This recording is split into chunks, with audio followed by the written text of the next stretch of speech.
The sky had turned the color of bruised steel, the clouds heavy with the promise of rain, when the rancher reined his horse along the dirt road that wound toward his land. He had been riding the fence line all day, mending brakes, checking for strays. The kind of work that kept his hands busy and his mind quiet. But as the first drops of rain began to fall, he saw something that made him pull the reins tight and stare. At first he thought it was an animal, something small and limping across the road, but as he drew closer he realized it was a girl, barefoot, her dress torn in several places, her face and arms streaked with dirt and shadows of old bruises. Her hair hung tangled over her face, wet from the drizzle, and when she noticed his presence, she froze like a deer caught in the sights of a hunter. The rancher dismounted slowly, hands raised slightly to show he meant no harm, but the girl shrank back, wrapping her arms around herself as though trying to disappear. Her lips trembled, and when she finally spoke, her voice was little more than a broken whisper carried on the wind. "Don't look at me," she said, her words trembling with both fear and shame, and it was as if she believed she had become something unworthy of being seen. The rancher felt his chest tighten, not with pity but with something deeper, an aching pull that came from seeing someone so fragile standing in the rain as though the whole world had cast her out. He took one careful step closer, his boots sinking slightly in the mud, his voice low and steady, the same way he spoke to spooked horses. "I'm not here to hurt you," he said, but the girl shook her head, turning her face away, hiding her eyes behind the curtain of her hair. He could tell she was ready to bolt at the slightest wrong move, and so he did something that surprised even himself. Instead of standing tall above her, he sank down onto one knee in the dirt, lowering himself until he was at her level. No longer a figure towering over her, but a man willing to come down to the ground she stood on. His horse shifted restlessly behind him, snorting at the storm, but the rancher's focus never left the girl. He kept his hands visible and his voice gentle, a steady anchor in the storm that surrounded them. "You don't have to hide from me," he told her softly. "I see you." For a moment the girl's shoulders trembled as though she might collapse beneath the weight of her own exhaustion. She hugged herself tighter, her bare feet coated with mud and blood where sharp stones had cut her skin. The rancher noticed, but he said nothing about it, knowing she had enough shame without him adding to it. Instead, he stayed kneeling, waiting, letting her decide whether she wanted to move closer or run away. Lightning cracked in the distance, and the girl flinched violently, glancing over her shoulder down the road as though she feared someone might be following. The rancher caught the look and understood more than her silence revealed. She wasn't just lost. She was running from something. His heart, usually shielded by years of solitude, opened a little wider at the realization. He remembered the nights he had come home to an empty house, the ache of loneliness pressing down on him, but her loneliness was carved with fear, and that was something no one should carry alone. "Let me help you," he said, his tone carrying not command but quiet plea.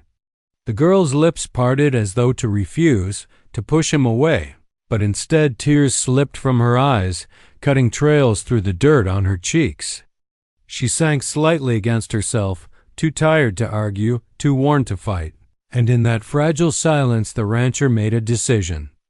Rising slowly to his feet, he extended his hand, not forcing, not demanding, simply offering. For a long time she stared at it as if it were a foreign thing, the rain dripping from his fingers, the calloused palm rough yet steady. Finally, with trembling hesitation, she reached out the faintest touch of her hand toward his, and he closed his fingers gently around hers, firm enough to support, soft enough not to frighten. Without another word, he led her toward his horse, lifting her with a care she had likely never known, as though she were something precious instead of broken. As he mounted behind her and turned the horse toward his ranch, the rain fell harder, washing the dust and dirt from the world around them, and though she kept her face turned away, whispering once more not to look at her, the rancher's eyes were steady with a quiet vow. He had seen her, truly seen her, and what he saw was not shame but someone worth kneeling for, worth protecting, worth saving. The ranch house stood in a hollow of cottonwood trees, its windows glowing faintly with lamplight as the storm rolled across the plains. And when the rancher carried the girl inside, the warmth of the hearth contrasted sharply with the chill clinging to her trembling body. She resisted at first, shrinking back against the doorframe as though afraid of being trapped, her wide eyes darting across the unfamiliar room with suspicion. He paused, sensing her unease, and stepped back to give her space. "You're safe here," he said quietly, setting his hat on the peg by the door. He didn't touch her again, though every instinct told him she might collapse from exhaustion at any moment. Instead, he moved toward the fire, added a log, and let the crackle of flames fill the silence. The girl lingered in the shadows, barefoot on the worn floorboards, her arms wrapped tightly around herself, and though the room was warm, she shivered as if cold seeped from her very bones. He fetched a wool blanket from the rocker and laid it carefully across the back of the couch, not handing it to her directly but leaving it where she could take it when she was ready. Then he went to the kitchen corner and began preparing food, keeping his back turned, giving her the dignity of not being stared at. The scent of cornbread and stew soon filled the air, mingling with the scent of rain drifting in through a cracked window. At last, after long hesitation, the girl crept forward and sank slowly into the corner of the couch, pulling the blanket around herself like armor. She kept her eyes low, avoiding his, as if afraid his gaze could burn through the fragile shell she had built around herself. When he set a bowl of stew on the table before her, she flinched, her fingers trembling as she reached for the spoon. She ate in small, careful bites, pausing between each one as though bracing for the moment it might be taken away. The rancher didn't comment, didn't press her with questions, only sat nearby with his own bowl, eating quietly so she wouldn't feel alone. It had been a long time since he'd shared a meal with anyone, and though silence stretched between them, it wasn't heavy, it was patient, waiting for her to breathe easier. Afterward, when she pushed the half-finished bowl aside, he collected it without a word and returned to the sink, washing the dishes with the steady rhythm of a man who found comfort in simple tasks. The girl's eyes followed him for a fleeting moment, curiosity flickering in her expression, but when he glanced her way, she dropped her gaze again. He noticed the bruises on her arms, some yellowing with age, others fresh and angry, and the sight burned in his chest, but he forced himself not to let the anger show. Whoever had hurt her was not here, and the last thing she needed was to mistake his feelings for rage directed at her. As the fire burned low, he pulled out a clean quilt and spread it across the smaller bed in the spare room, leaving the door open so she wouldn't feel closed in. "This is yours tonight," he said simply, then moved to the barn where he intended to bed down on a pile of hay. But when he returned a little later to check the latch on the door, he found her still sitting on the couch, clutching the blanket with wide, fearful eyes. "I can't sleep in a room," she whispered hoarsely, and he understood then that the four walls felt more like a prison than a refuge. So he let her curl up by the fire instead, tucking the quilt around her shoulders as gently as he could before settling into the chair nearby. For hours he stayed awake, listening to the storm fade and the girl's breathing grow steady, keeping silent watch so she could rest without fear. In the flicker of firelight, her face looked younger, though still marked with hardship, and he wondered how many nights she had gone without peace. He didn't know her story yet, didn't know who she had run from or what scars lay beneath her silence, but he knew one thing for certain: he would not let harm touch her under his roof. And so, as the storm gave way to calm and dawn began to glow faintly on the horizon, the rancher leaned back in his chair, his eyes fixed on the girl curled in the blanket, and made a quiet vow in his heart that this fragile trust she had given him would not be broken. The following days passed in a rhythm both fragile and unspoken. the girl moving like a shadow through the ranch house while the rancher carried on with his chores as though nothing had changed. Though everything had. He never questioned her silence, never asked why she refused to step outside or why her eyes darted nervously toward the horizon whenever hoofbeats sounded in the distance. Instead, he simply made space for her in his quiet world, leaving bread and fresh milk on the table, stacking wood by the hearth, and speaking in a voice low and even when he needed to. She watched him cautiously, as if waiting for the moment his patience would break, but it never did. The more he gave her without demand, the heavier the silence seemed to weigh on her shoulders, until at last one evening, when the fire burned low and shadows stretched long across the wooden floor, she spoke. Her voice was raw, as though it hadn't been used in months. "You must wonder," she whispered, her fingers clutching the quilt in her lap. The rancher, who had been oiling his saddle by the fire, lifted his gaze but said nothing, only set the rag aside and leaned back in his chair, signaling he was listening. Her eyes stayed fixed on the flames, as though she could not bear to see his reaction. "I wasn't born here," she began, her tone halting. "I was brought here. By men who didn't care if I lived or died." Her knuckles whitened as she gripped the fabric tighter, the words trembling from her lips like a secret wrestled free.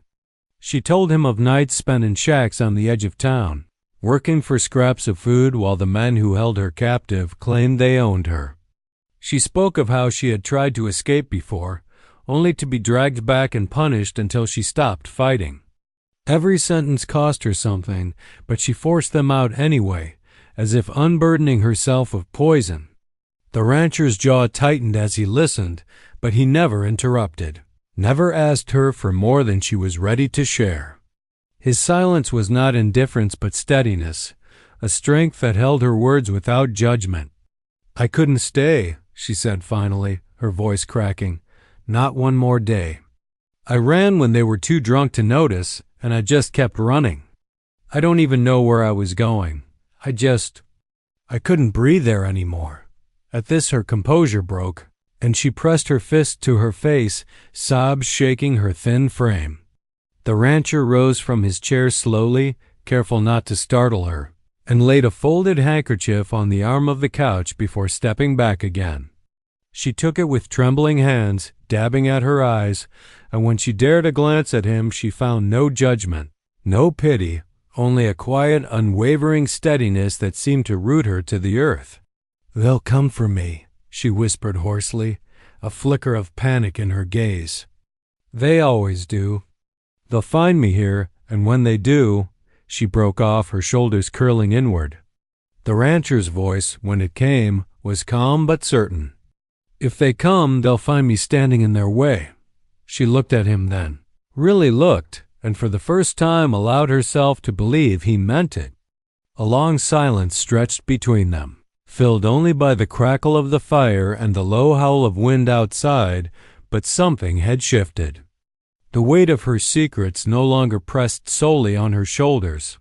He carried part of it now, willingly. For a man who had lived most of his life alone, he felt an unfamiliar stirring, a purpose sharper than his own solitude. Protecting her was no burden, it was as natural as drawing breath. That night, long after she had curled beneath the quilt and drifted into a fitful sleep, the rancher sat by the dying fire, his rifle resting across his knees. He stared into the embers with eyes that reflected both sorrow and resolve. He didn't yet know how many men would come looking, or how dangerous they might be, but he knew one truth beyond question: she would not face them alone. The peace they had carved within the quiet ranch was fragile, and like the thin crust of ice on a winter creek, it cracked the moment word reached them from town. The rancher had ridden in one morning to trade for flour and salt, leaving her behind with strict instructions to bolt the door and keep the rifle nearby, though he prayed she wouldn't need it. In town the air was heavy with unease, men speaking in low voices outside the general store, glancing over their shoulders as though expecting trouble.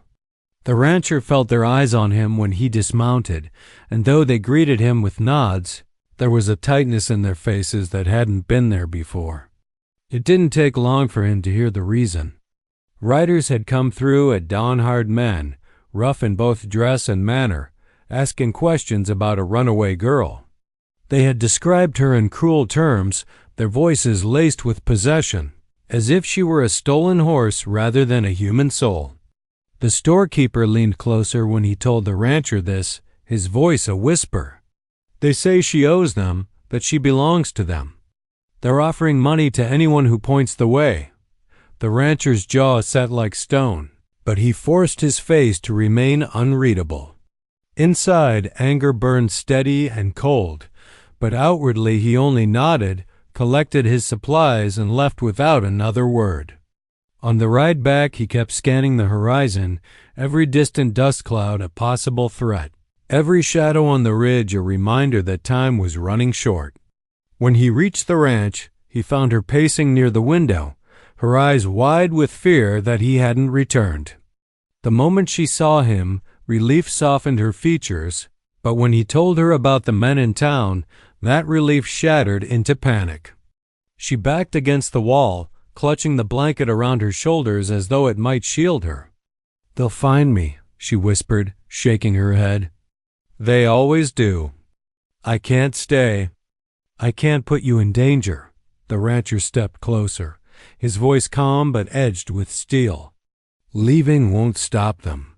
Running only makes them hungrier to chase. You're not alone anymore." She shook her head violently, tears brimming in her eyes. "You don't understand what they'll do if they come here. They'll burn this place to the ground just to drag me back." His hand rested briefly on the doorframe, steadying his rising fury, and then he looked at her with a quiet intensity that silenced her protests. "Let them come," he said. "This is my land.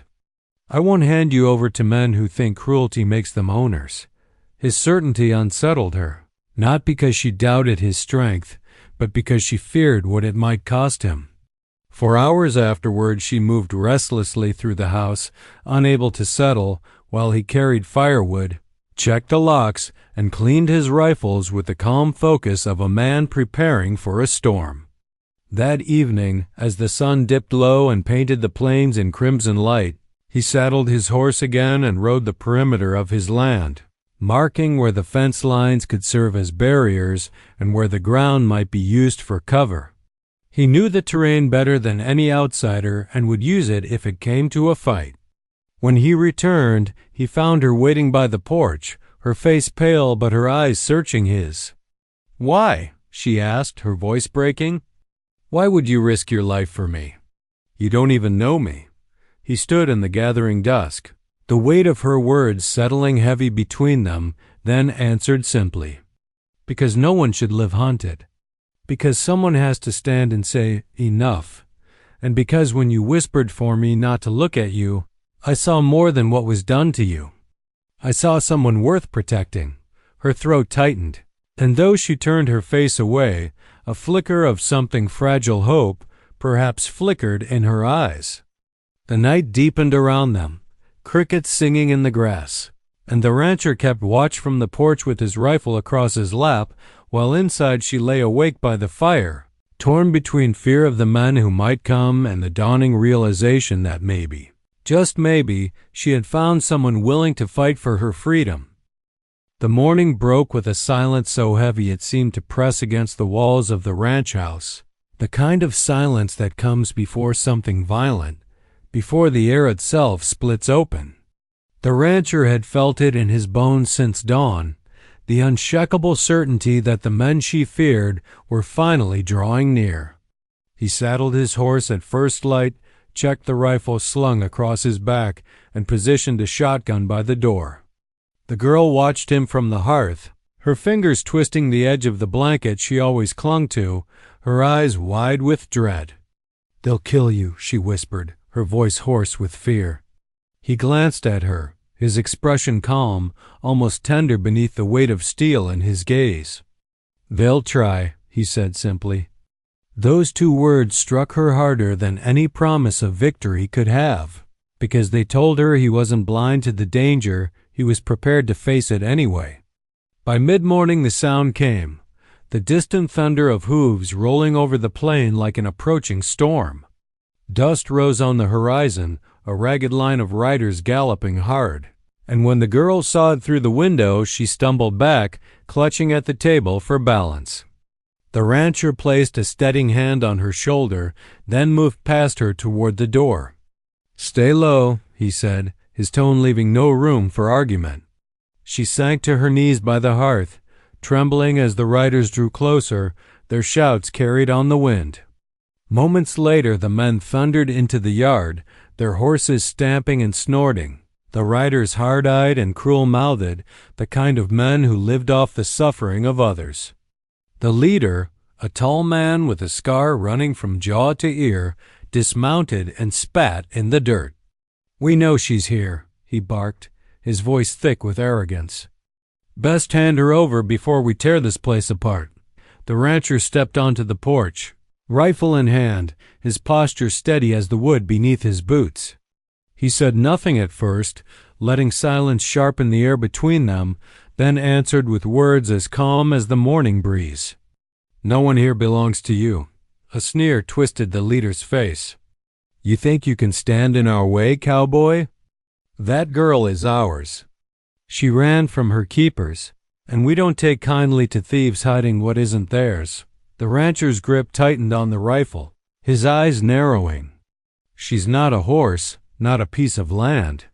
She's not yours, and she never will be again." The tension snapped like a whip. The leader's hand darted to his pistol, but the rancher's rifle cracked first, the shot echoing across the plain. The leader staggered back, clutching his arm where the bullet had torn through, and the yard erupted into chaos. Gunfire split the air, horses screamed, and men shouted curses as bullets struck the wooden walls of the house. The girl covered her ears, rocking by the fire. But when she heard the rancher's grunt of pain outside, something inside her broke free. She crawled toward the door, dragging herself into the open air despite her fear, and saw him standing firm in the yard, blood streaking his shoulder, firing shot after shot to drive the men back. One rider broke toward the house, spurring his horse hard, intent on grabbing her, but she seized the shotgun by the door, her trembling hands tightening around the stock. She had never fired a gun before, yet in that moment she found a strength she didn't know she carried. She pulled the trigger, the blast knocking her backward, and the rider tumbled from his saddle with a cry. The other men cursed, pulling their reins, shaken by the resistance. The rancher, seizing the moment, leveled his rifle once more and shouted over the chaos, his voice a thunderclap of command. "This is the last warning. Leave now, or none of you leave at all." The men hesitated, exchanging uneasy glances. They had expected an easy capture, not a fight that cost blood and pride. Finally, the leader snarled, clutching his wounded arm, and jerked his chin toward the open plains. "We'll be back," he spat. "You can't protect her forever." With that they wheeled their horses and rode off, leaving the yard scarred with churned earth, blood, and smoke. The rancher lowered his rifle slowly, his chest heaving, then turned to see the girl still on the porch, the shotgun slipping from her trembling hands. Tears streaked her cheeks, but behind them burned something new, not just fear, but fire. She had stood, she had fought, and though her body shook, her spirit no longer seemed entirely broken. The rancher walked toward her, his steps unsteady from the wound, but when she reached for him, her hands were strong, steadying him as much as he steadied her. Together they crossed the threshold back into the house, the sound of hooves fading into distance, the firelight waiting to meet them. The reckoning was not over, he knew they would return, but for the first time she believed they could face it together. The yard still smelled of smoke and gunpowder by the time the sun began to rise, the pale light spilling across broken fence posts and churned soil like a reminder that the night had left its scars. Inside the ranch house, the girl sat by the hearth, her hands trembling as she wrung the corner of a quilt, while the rancher leaned against the table, his shoulder freshly bandaged. The wound was shallow, more blood than lasting harm, but she had nearly fainted while cleaning it, her hands slick and shaking as she pressed cloth against the torn flesh. Now the silence between them was heavy, filled with all the words neither quite knew how to speak. She broke it first, her voice quiet but steady with the weight of fear. "They'll come back," she whispered, her eyes fixed on the floor. "They always come back. You can't fight them forever, not for me. I'll only bring more danger." Her words carried the edge of guilt, as though her very existence were a burden too great to place on anyone's shoulders. The rancher studied her for a long moment, then crossed the room with slow, deliberate steps. He sank onto one knee in front of her, just as he had on the road that stormy night when he first found her. His eyes met hers with a steady strength, and his voice, though quiet, carried the weight of a vow. "I don't want forever without you in it," he said. "If they come back, then let them. I'll face them again. But don't ever believe you're a burden. You're the reason I've got something worth standing for." Her throat tightened, tears blurring her vision, and she shook her head. "But the scars," she whispered, her voice breaking. "The things they did to me, the pieces they broke, I can't be what you deserve. Don't look at me too closely. You'll only see what's ruined." The words tumbled out like a confession she had held inside too long. And then her face fell into her hands, ashamed of the cracks she thought too ugly to show. For a long moment he didn't speak, only reached gently for her wrists, guiding her hands away so she had no choice but to meet his gaze. He saw the bruises fading into yellow, the thin lines of scars on her arms, the haunted depth in her eyes, and instead of recoiling, he touched her face with a tenderness that carried no hesitation. "I see all of it," he said softly, "and none of it makes you less. Those scars aren't shame, they're proof you survived. Proof you're stronger than anyone who ever tried to break you." The fire popped softly in the silence that followed, and her breath shuddered as if something heavy inside her had finally begun to loosen. For the first time, she didn't turn away from his gaze. She let him look at her, truly look, and found no pity in his eyes, only a steady warmth that told her she was safe in being seen. Slowly she lifted her hand to his, pressing her palm against his rough knuckles as though anchoring herself to a certainty. Outside, the dawn brightened, painting the plains in hues of gold and rose, a new day pushing back the remnants of night. She rose to her feet, the quilt still draped around her shoulders, and stepped to the porch where the wind lifted strands of her hair. The land stretched endless before her, wide and open, no longer the cage it had once seemed. He joined her there, standing close but not crowding, his presence solid beside her. "What now?" she asked, her voice soft, unsure, but carrying the first trace of hope. He placed his hand lightly over hers, his gaze fixed on the horizon. "Now we build something new. Not out of what they tried to take from you, but out of what's still yours, your strength, your courage, your heart. And if you'll let me, I'll stand with you through every dawn that follows." The words settled into her chest like a seed finding soil, fragile yet alive, and she felt a warmth spread through her that no fire could kindle. She leaned against him, letting her head rest briefly on his shoulder, and for the first time in years she breathed without the weight of fear pressing down. The ranch would still bear scars of the fight, and danger might return on horseback one day, but in that sunrise moment she knew the truth. She was no longer barefoot, no longer broken, and never again alone. Together, bruised but unbowed, they stepped into the new day, carrying with them the unspoken promise that love, once born in the ashes of pain, could not be stolen. Subscribe the channel if you like the video.